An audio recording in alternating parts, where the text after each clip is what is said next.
Warrants go back a long time. This is those wanted persons by the justice system. We have thousands of warrants, over 4,000 issued this year. So we have two types. There's a civil warrant and there's a criminal warrant. Civil warrants come from the courts by way of, whether it's a wage garnishment, whether it's a settlement, that somebody owes money to another party during a civil lawsuit and hasn't paid, and so the judge will issue some type of attorney warrant or bench warrant to bring that subject before the judge and find out why they haven't paid. Child support warrants where they have not paid their child support.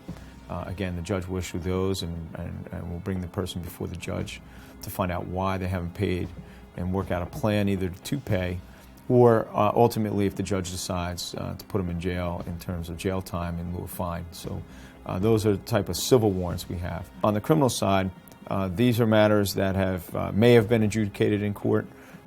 Somebody didn't show up for their sentencing, or somebody didn't come to court on their due court date. They can range anywhere from our sex offenders to aggravated assault, all the way down to misdemeanor crimes. Again, petty theft, shoplifting, those types of things. But those persons have not shown up for court, and the judge wants or issues a warrant. And again, they've been charged criminally.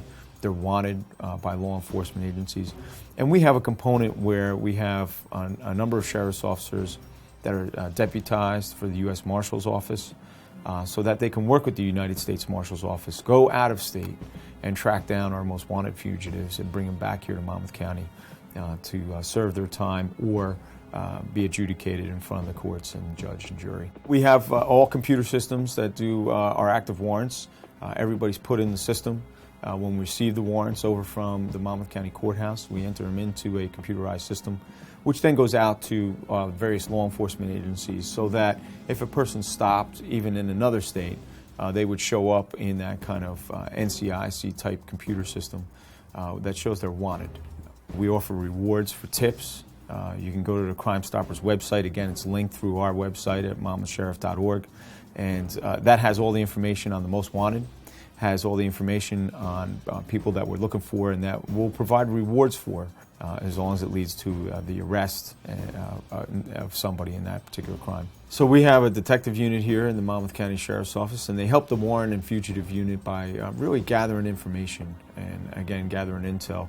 Whether it's those tips that come in, whether it's anonymous tips or tips through the Sheriff's Office, or intelligence or coordination of intelligence with other agencies in the Monmouth County Prosecutor's Office and the State Police and Office of Homeland Security. Our detectives on a daily basis gather intelligence and information, particularly on those that are most wanted, and they assist our warrants by delivering that type of information so we can go out and apprehend that person that's wanted.